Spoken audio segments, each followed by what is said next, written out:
Hello, hello. This is Kristina, your host today, and this is new episode of KSM Podcast, Growing Business Online with Kristina. And you know that I have today my special guest speaker, a lady Sarah Boxx from far away from US. And Sarah, welcome to the new episode of KSM Podcast. Hi, Kristina. It's so good to see you again. And thank you for joining again. And I'm so excited to have you today. And for our listeners who don't know about you, but there may be some of them who were listening our previous episode, can you share with us and introduce yourself and who you are, what you do? And as I mentioned, you are from US. Sure. So in the old traditional work way, my name is Sarah Boxx. I'm the CEO and founder of Sarah Boxx Coaching and Consulting and Sandbox Productions, which is a film production studio that we've created and help use with our clients. So that's my professional piece. What I really am is someone who loves learning, who loves people, and really engaging, whether it's a client or someone I'm interviewing on a podcast, just really engaging and learning about other people and how they see and experience the world, and then bringing that to help other people see maybe different ways of doing it. So my passion is people and learning. And how I express that is through my business and then, of course, my family relationships as well. Oh, that's fantastic. Thank you, Sarah, for sharing that. And for our listeners, I just wanted to share that you're also podcast creator. Just don't forget it. No labels, no limits. Thank you for that. Yeah. So, Sarah, can you share with us? You mentioned you are founder of your Sarah Boxx Coaching, and you know that Hassan Podcast Learning Business Online with Kristina is dedicated to small business owners who wanted to spread the word about their business. But for our listeners, just to share with us, what triggered you to start your business, to start your coaching business? Sure. Well, you know how people say they are an overnight success? I am not. I have been in the nonprofit field. First, I was an entrepreneur when I was younger, like in my late 20s. I started in some businesses and ran them. But I was asked to start running a nonprofit. I'd had no experience doing it, but someone thought, well, because you've done these other businesses, it can't be that much difference. It's different. And so I went from doing that to running another nonprofit, which was larger. And really, I fell in love with just the intent, the mission, the purpose of nonprofit work. And I think probably more familiar for you are the NGO, but it's a similar thing. And I did that for a number of years. And then I was approached by a consulting firm, a young consulting firm at the time, who wanted to work with nonprofits and asked if I wanted to come on board and help guide nonprofits through, their business structure and growing and consult with them. So I did that. I became a partner in that firm. And I did that for 18 years. But towards the end of it, I just felt like I needed and wanted to go out on my own. I wanted to work fewer hours. And I also wanted to handpick people that I worked with, because we would work with a broad cross section of folks. And while they were all great and they had purposes and stuff, I did not resonate with some of the work. I knew I wasn't the best position to do the work, especially when it got down into a lot of analysis and data research level work. And I had partners I could work with in that, but I thought, no, I want to work more closely with the teams, the leadership, if they're small nonprofits, with the entire nonprofit, and then be able to do coaching and personality work, so that people could feel good about themselves when they went to work, and also know they had the right business structures behind them so they could succeed. So I just decided to go out on my own. That was in 2018. I formally did that, 2017 actually.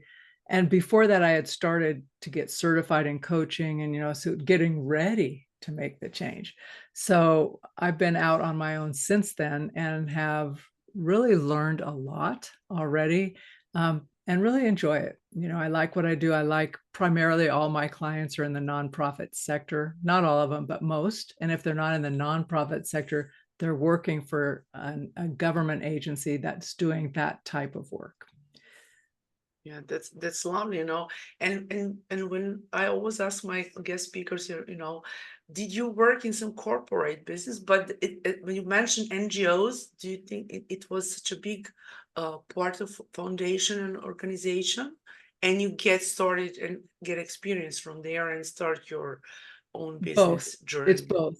So one of the things in the nonprofit world, there are a lot of government rules and regulations. You have to file certain forms. You have to have a board of directors. There's certain structures that you have to adhere to. There are different types of nonprofits. So this is very generalized, but in most cases, there's rules and regulations that you have to uphold. And you have to have a board of directors, like I said, and there are some best practices. So I didn't know those when I started working in nonprofits. I quickly learned them, as well as grant writing and working in the community and making relationships. Like, you really need to count on your other organizations to be your partners, because not one organization can do it. So that really set me up from the nonprofit side. And prior to even running one, I had been a volunteer on 2 different types of crisis lines, as well as a board of director and a volunteer trainer for nonprofits. So I had that side of it, like the volunteer, and then the staff side. When I went into consulting, what I brought in or learned more was more of the behind the scenes business that I didn't know as well. And then that got applied to the nonprofits. So, because the purpose of that corporation really was to make sure nonprofits were using their best business practices, so they wouldn't go and fail, like they wouldn't run out of money, they'd be able to retain staff. So it was kind of the best of both worlds, getting to apply business knowledge and expertise to people who are really trying to do good work. Yeah, and through that NGO, nonprofit, and you started with something maybe as you mentioned, you didn't know about, you need to learn, and then through that path you go and start. At the same time, you start learning, Yeah, and absolutely. Well, what I learned first was you ask questions. So I'd only been on my first nonprofit job, like as the executive director, for 1 month. And then I find out that all they had was 1 month of budget. And so I had to apply I didn't know what a grant was. I didn't even know how to fill out a grant form. I didn't have anybody teach me. So the good part about it was I didn't know how much I didn't know. So I just called the person in charge of the grants and said, I need some help here. And she coached me through it. And that was one of my first lessons, is you don't have to know everything, but you do have to be willing to ask questions. And as you mentioned, and I think for our listeners, just for people maybe who wanted to start their own business or whatever, and however that you just goes there, and as you mentioned, you learn that, and the point is how to. You need some breakthrough there, is that correct? Just to, Breakthrough in what way? Like in a someone's way that you do something maybe when you have never think about it, you know well, and that's, in a way that we learned, our best way to learn is to take action. it Through is. that You're practical side, we can learn a lot, and sometimes we have some absolutely. knowledge and experience, but we always, as you mentioned, 1 month you didn't know about it, about granting, about how it works. But maybe for that 1 month you learn a lot, and I did. just get much more clear on that, and change you as a person, as a It did professional. change me. It did. And I really appreciated those changes. But you know what, Christine, it's one of those things that if you wait, or for me in my life, if I wait till I'm entirely comfortable and quote unquote ready for something, nothing happens. It's always better when I'm going, okay, I believe I can do this. I hope I can do this, and I'm going to give it everything I've got and go for it, right? And then put in the effort to learn as I go. And that attitude for me in my life has really brought a lot of opportunities to me that wouldn't have been there otherwise. So there's a little bit of faith in yourself, a little bit of guts, And then just a little bit more humility so you can tell people when you don't know what you don't know. Yeah.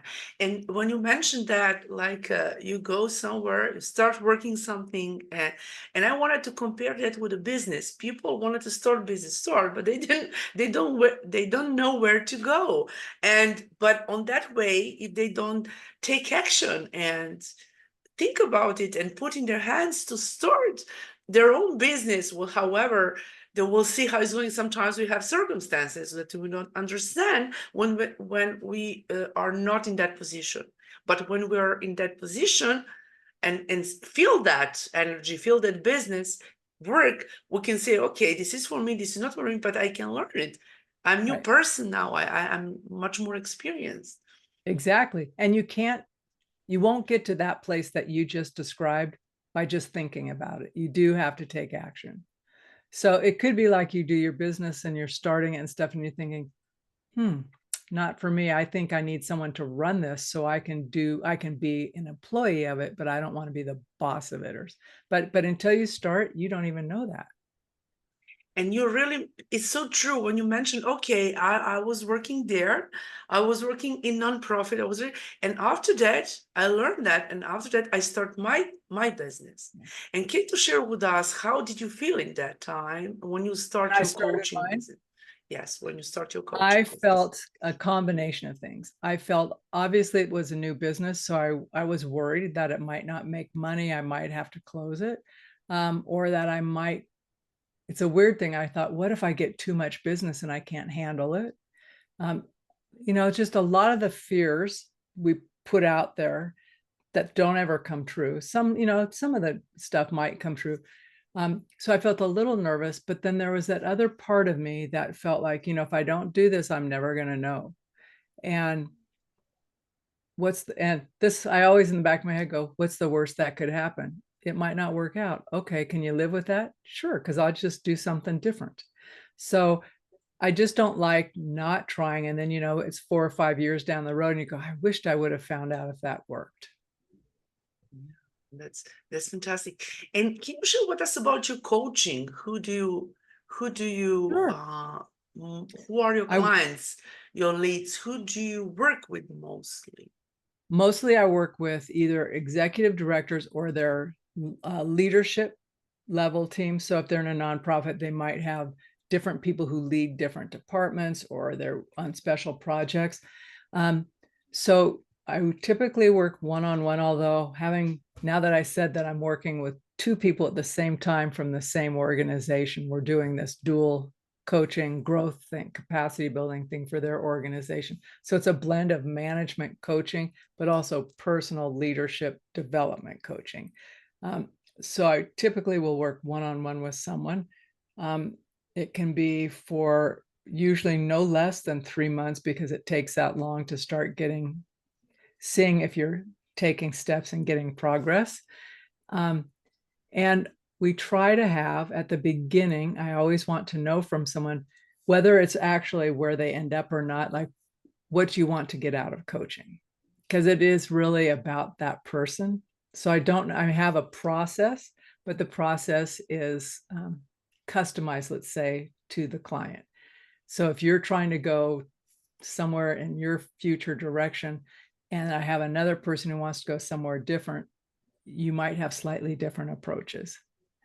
But I will coach one-on-one on a personal growth and development, and I will also coach on leadership within the organization. So that might include some workshops as well, group team And workshops. what is the core? Like one maybe for you mentioned you work with leaders, business owners on development, on personal development. Is that correct? Yeah, But exactly. maybe for our audience, just can you a little bit explain it, like just the Okay. core of your course, that I'll, listeners I'll can give you an example. Maybe that'll connect help. with that better to Yeah. know about your coaching. So I'm thinking of one organization in particular who I worked with. That's what they wanted, some leadership coaching. So what I had them do, I worked with the director to say, here's what I think I would suggest we approach it. She took it to her team and they said, yes, that's great. So I asked them all to take an Enneagram assessment, which is a personality assessment. And what that does is it looks at each individual's preferences and how they show up, what motivates me, what my core fears are, how I might show up and interact with people. Yours would be different from mine, Kristina. Of And course. so once we know everybody's, then it sets the table for like, oh, the light bulbs go off. So if I know, I'm making this up, so this is not about you particularly, but let's just say you are a particular type of person within that assessment type, and you do not like sharing your thinking. You're very private and you're withdrawn. You're very shy, but you're really smart. You just don't like sharing it. And then there's another person who's very outgoing, will tell you what they think, sometimes even if you don't ask, and they always have the right approach in their mind, right? It's this way, but not that way. They always know. So how do you think those two people get along?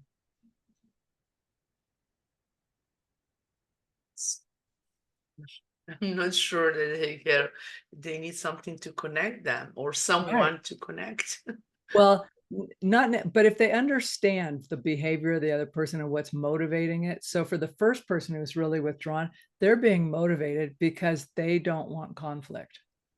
They're not going to put themselves out there. They don't want conflict. They want to avoid it. And the way they cope with it is they withdraw.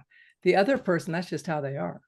You know, I worked with a gal who is similar to the person I described in point number 2. She would come in, she'd say, this is what needs to happen. And how come we haven't done it yet? And I'm thinking, hello, what are you talking about? Because it was very, it felt abrasive to me because it was so confrontive, but it wasn't from her perspective confrontive at all. That's just how she talked, you know? And so we had a conversation about it. I said, when you start doing that, I tune out, right? I just can't hear someone who talks that loud in my face. It's like, I can't hear you.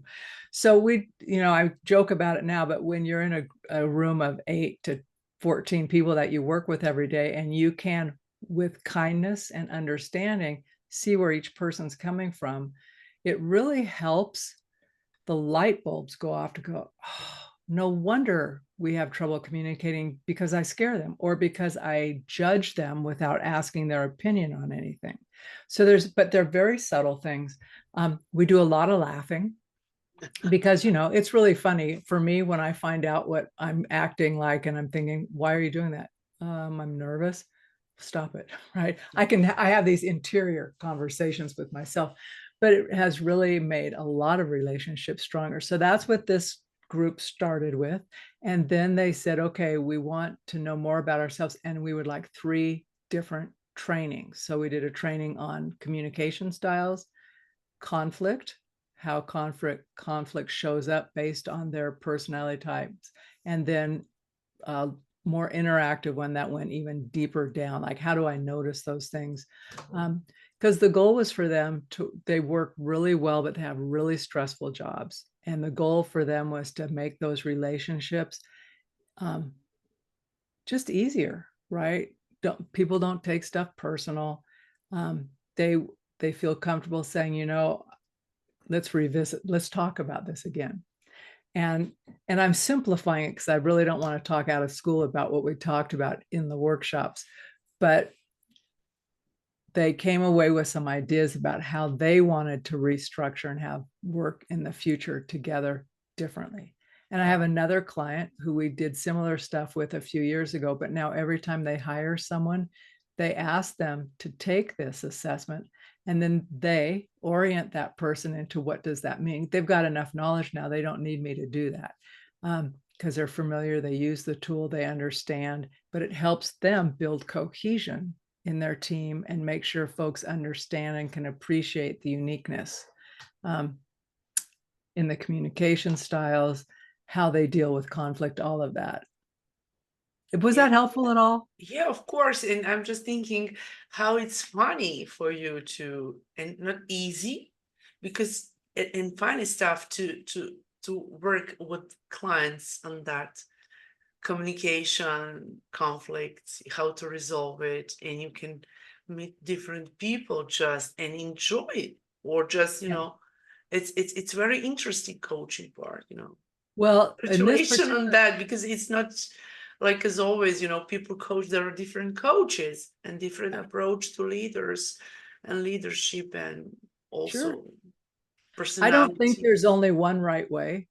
The way that you would run your organization or work with people, there are some more productive ways of doing it, or things that I can guarantee you, if you do it in one way, it's not going to work out well for you. You'll have your staff saying, we're out of here.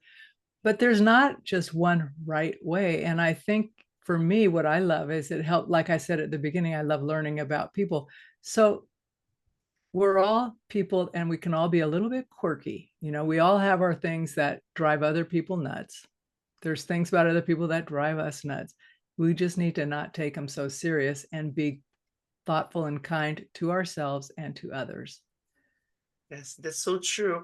And when you mention Enneagram, it's lovely, because when you have chance to create and help people about their personality and discover what they, as you said, if someone is shy or someone is good in educational part, or such a good professional with a lot of knowledge, but that person doesn't want to share it, or it's shy or something like that. So this is something very, very interesting, and I really think that people can join. I mean, that you have something on your profile or your On website my where website, you people can take can. it in. Yeah, you can take it for free on there. You'll get a test result that'll give you some quick background on what your most likely type is.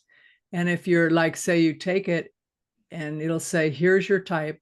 So I type the same type, and most people do type the same type every time, but it's possible that you've got two other types that are close to that. So you'll get, here's your type, and these were the next two closest numbers to you.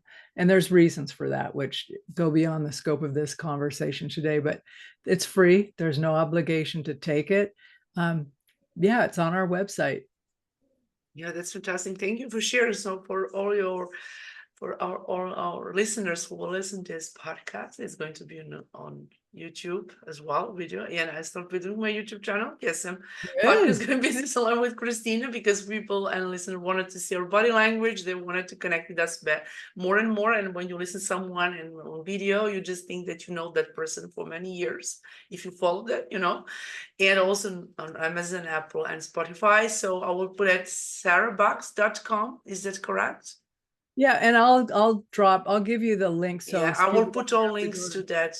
Sure. Yeah, so you can go to the website, Sarah Boxx, and you can find that like how I can say It's a uh, link to take. It'll say please, Enneagram test. Take that. and test. Just Yeah, click it. so Yeah. you're so welcome with that. So please just go to the website and try to find the link and click on it and do your Enneagram test to know much more about you, maybe something what you don't know still.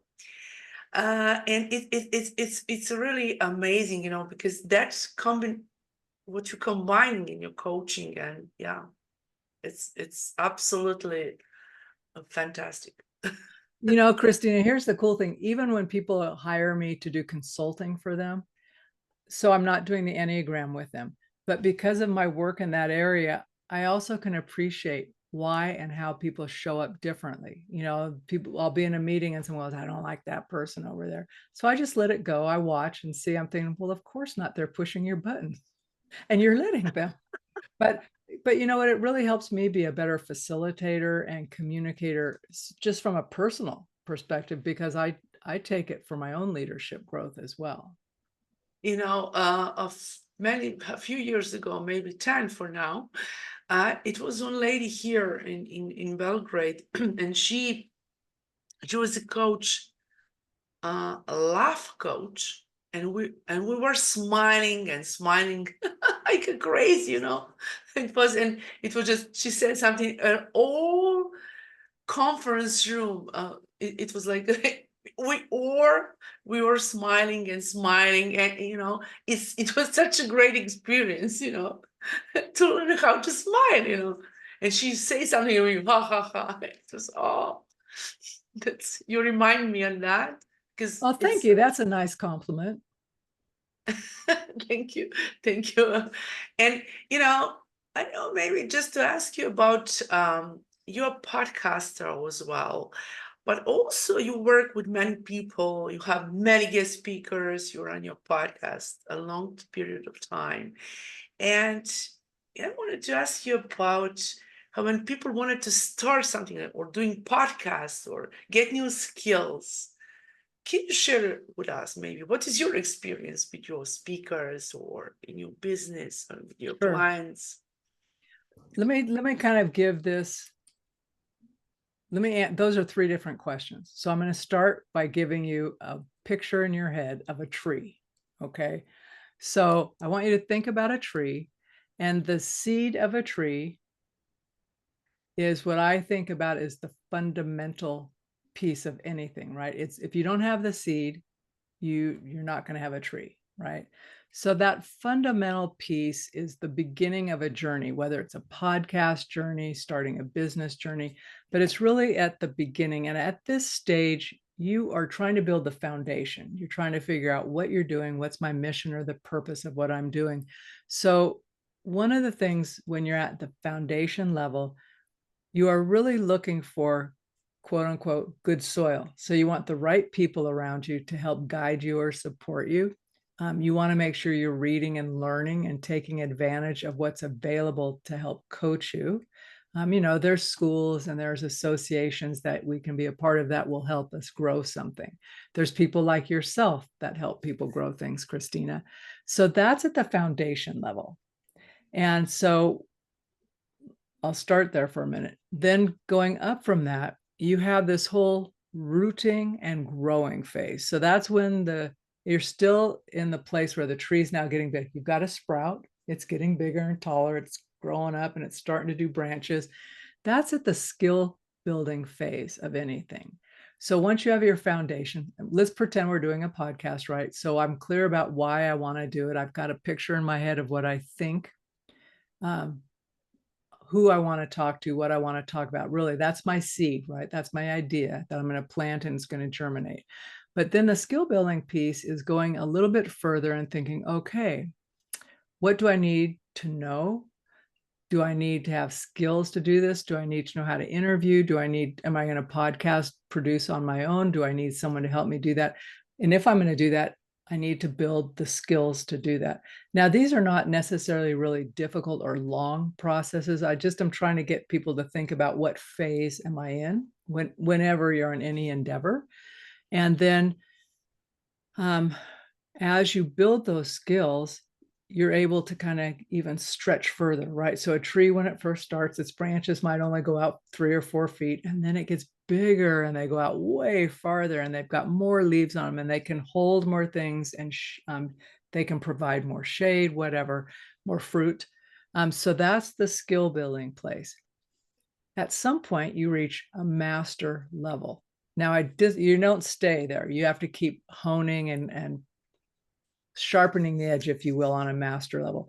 But that's really where you're wanting that tree to stay strong and resilient. So you're feeding the roots, you're making sure it has the nutrients. And that's the mastery phase, right? We're just continuing to grow and strengthen what's there. So that's the tree we're talking about at full maturity. It's tall. When the winds come up, it can weather the winds, that type of thing. So if it's a podcast, we'll stay with that for the moment. When the listenership drops, you don't freak out, right? You have a plan, you've got the trunk, you already know you have a commitment to doing it, whether it's weekly, monthly, daily, however you structured it.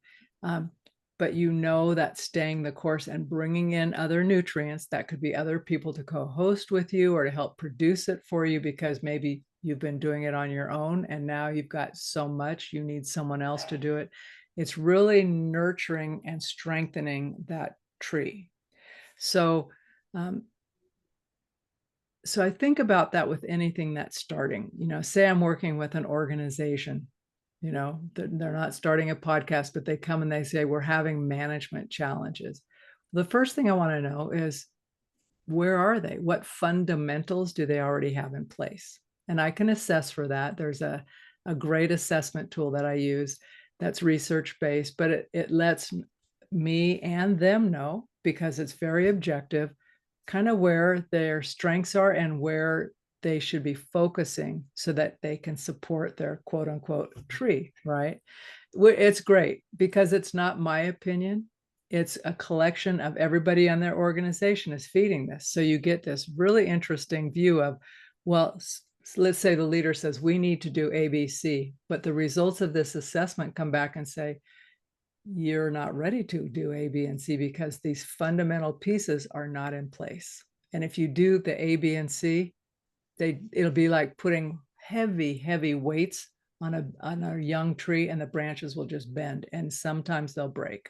So maybe that's too much of a storytelling framework. Yeah, but you explained it very good, because it's such a new, because as you mentioned, if you structure a podcast, and this podcast is go, let's say, weekly, but I always wanted to have my new special guest speaker who is going to share amazing story, their knowledge, their experience, support, their failures, their ups and downs, and share it like this, because it was for the first time for me to hear something like that, because to the researching about that tree, how if you have a seed, you have start with that, but you need to, it's, and you explained amazing. Thank you for sharing that.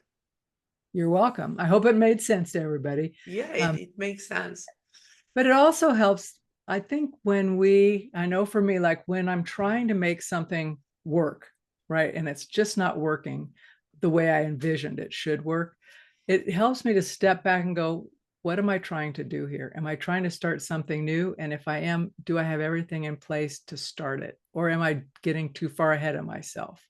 There's a saying, I don't know if you have the same type of saying or something similar, but when someone gets ahead of themselves, it says you're getting over the tips of your skis, like, right, you're skiing downhill, but you're leaning way over the tips, you're going to crash because there's no balance. So it helps me to stand back and go, what phase am I in right here? Am I in the seed planting? Am I in the skill building? Or am I in the mastery? And you go back and forth through all of them at different things. Yeah, and running your podcast, you have many episodes, hundreds of episodes, and just imagine how many speakers did you have and Yeah, shared it. we're getting close to 400 episodes. Congratulations! Thank you. It's such a joy to talk to people. It's really fun. Yeah, and when we talk about this foundation and all kind of things and stuff, but we sometimes need to think about ourselves, about maybe what about book readings? You read a lot of book, I know. I read books all the time. But it's If like I'm not listening to a book, I'm reading a book. So it's the first thing I do every morning is I read. And I read a lot of different types of things. So for fun, I'll listen to like mysteries, little mysteries, not suspense ones, but just funny little mysteries. But I also like historical fiction. And I recently read 3 books based on historical fiction. They were Audible books. And so I get to appreciate voice actors who are so talented, right? But they dealt with like World War I, World War II, the Vietnam War, but they talked about people. And the point of each book was how these heroes and heroines really behind the scenes survived. They didn't, not just that they survived, but that they survived because they dug deep and relied on each other, and they saw they could do things they never thought they could. And for me, it's good to be remembered, like reminded that we think things are tough sometimes in our current generation, and they've been really tough before. And people have been really resilient before. The human race is resilient. We might not show up as our best selves all the time, but we are resilient. So I like to read that.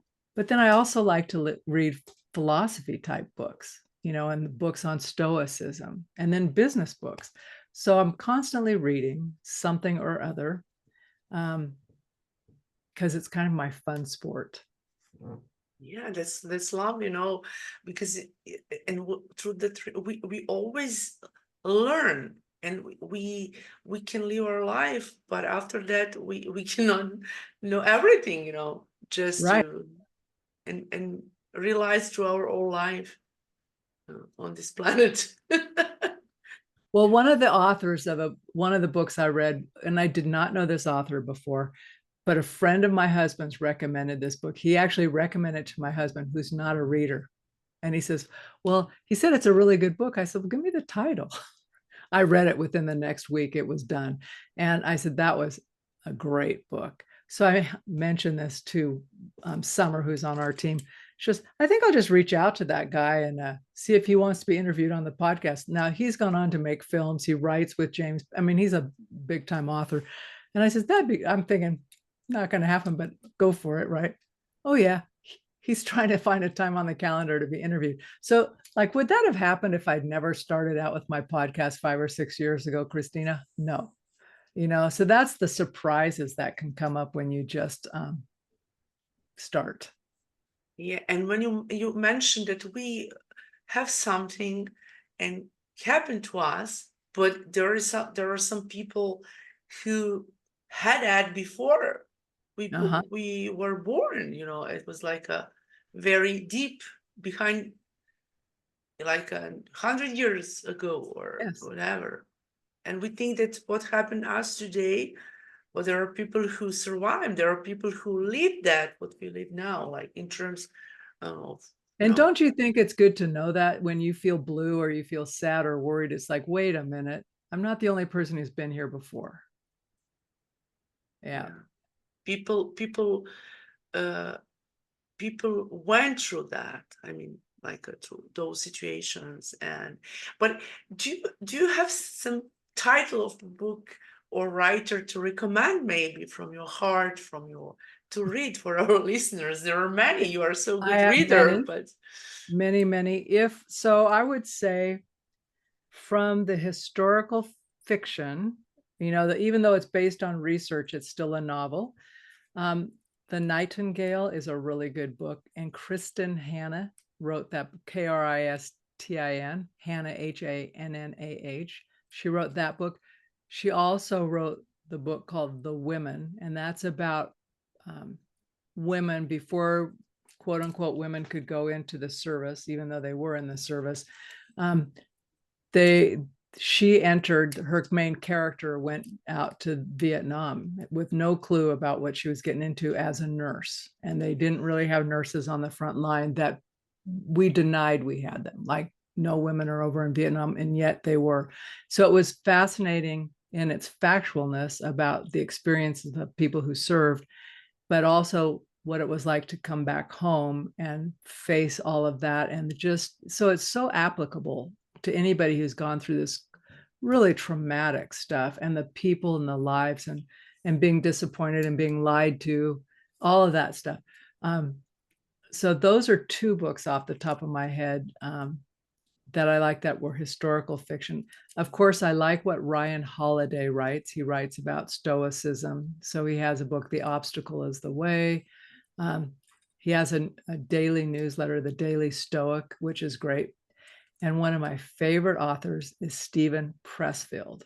And he writes also, he bases a lot of what he writes on history. He researches a lot, but he wrote a book that was later converted for a movie called The Legend of Bagger Vance.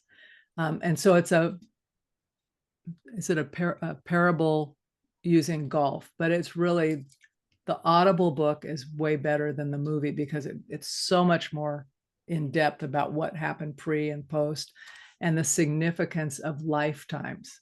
So those are some of my favorites, but if I had a chance to go into my library list of what I've read, I could come back with a lot more favorites for you. thank you for sharing. And you can send me also those titles.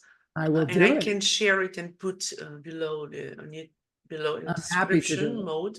So yeah, and I will put for our listener, just to maybe because of pronunciation or whatever, just to write on the name I of the find it's easy writer. to read it, right? And go, I could click on it. So I'll send you the links, Yeah, Kristina. of So course. Yeah, you can send. Thank you so much. And it would be easier for people, for listeners who will listen to this episode, just to connect with that and connect with you also.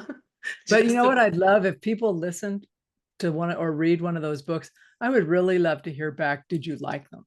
yeah. What did you take away from them?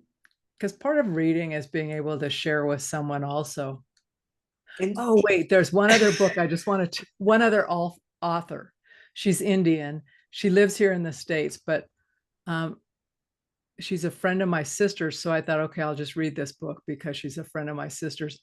She's a fantastic writer. So I will also send you her books as a link, because you just get into this world and you know these people and you're just part of the world she's describing, and it's amazing. yeah, and by the way, I'm co-author of the book Global Women in Business, which is published in Australia 2019. And Nice. finally, I translated in Serbian, and this year, to the end of the year, 2024, is going to be live in Serbian language. So there are 7 amazing ladies from all around the world who share their stories and influence women and go through ups and downs in their life as mom, as business owner, and others. So that will be so amazing. Congratulations on Thank you that. so much. I love it. That is my first masterpiece as a writer, as a co-author of the book Global Women in Business. It was for now 5 years ago. I mean, yeah, 5 years ago. It goes fast. Yeah, it was fun, and it was for me just how to write that. But I'm still in a mode to write my own book. But I will let you know just when that Yeah, let me project. know when that happens. Yeah, next year I will have my own book. It's about digital marketing, but I share with you my intention, what I wanted to write about my Yeah. own book. Yeah, it's So now long. it's out there in the world. So your listeners are going to expect to see a book. Yeah, my book. I will write the other project, partner's book, co-authors, but the other one. But yeah, but I like to have my own. Yes. And do you, when you work with your clients, do you recommend them the book also just to read? Because as a personality, as a human being, we're human being. It depends on who I'm working with and if they're readers. If they're not readers, but they like to listen to things, I will recommend links to things they could listen to. It really depends on the person. I have some folks who said, "What? I don't read. I don't do that." And if they don't do that, that's okay. But then what I'll say is, well, how do you like to learn best, right? Maybe they have a different way that I've never thought of, and I want to know how to do that. So But it's very helpful and supportive. This for yeah, some people to recommend book, maybe they can find something. And sometimes when you ask, and when do you want to ask for something, you getting back. If you don't ask, you don't get your answer on something, right. or some gift, or some from universe, from however. You do have to ask, right? Whether it's quietly, maybe even inside of yourself, you have to ask if you're talking to God or the universe, or you actually have to speak up and ask. Or ask Sarah, she can help you, We're not mind readers yet. Sorry, it's really amazing talking to you today. And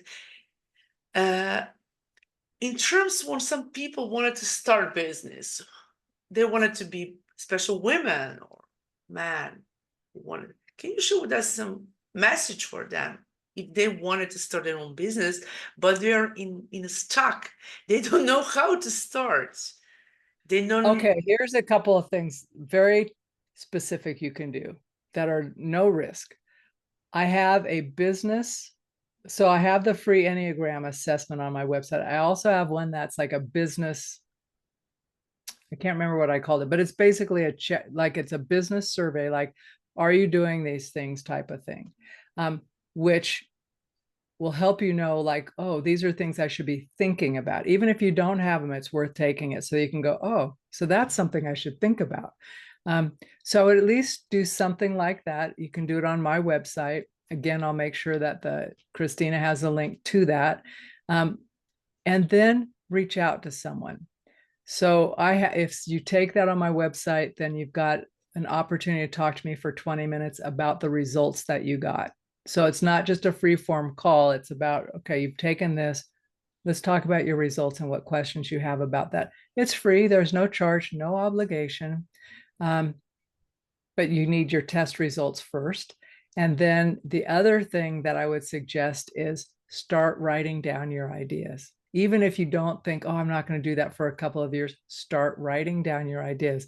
Because when you're not thinking about it, your mind will be thinking about it. And the next time you look at something you've written and think, oh, you know what else?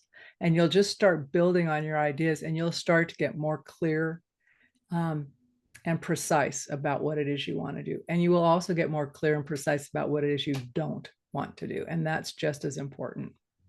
Yeah, and when you write it down, you're in connection with that, because our we think a lot over the day, and sometimes we have something and we just forget it. But when you put it, it's like as you said, your mind is remembering that, and you need just to be with that. And sometimes there are people who run some hobby, but they can see when they start sharing ideas, writing them down, and they can just be in action mode sometimes. Exactly. And I think that we need to take action in that, because we sometimes in our subconscious mind and conscious mind, we just want something, but we need or connect with coach to help you and support you in that way, just to do it. And you don't have to have that support forever, right? Sometimes you just need support. Yeah. And you should have a few coaches, not just only one. Oh yeah. And like a laugh coaching for your laughing, and sometimes when you write something down, and as you mentioned, write ideas. For myself, I write something I wrote, and sometimes when I get back, let's say a few months after that, I cannot recognize that I was writing that. Am I wrote that? Because it's interesting though when that happens. Yeah, so that's amazing, just to write it down, share ideas with yourself, and don't give up. Just try. If we learn from failures sometimes, because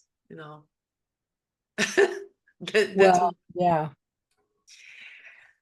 Sarah, it was lovely talking to you today. We share amazing tips. You share amazing stories. I asked you many questions, and I'm so excited to have you today on a spot and as a guest speaker in this episode. Well, I appreciate the opportunity to be with you, to be with your community. And Kristina, I'm a champion for you. So keep doing what you're doing. Thank you so much. And I learned a lot from you. And I will see you in some of my next episodes, maybe in 2025. Thank you so much, and have a lovely day. And I wish you a lot of success in your business and in work with your clients. Thank you. Thank you so much.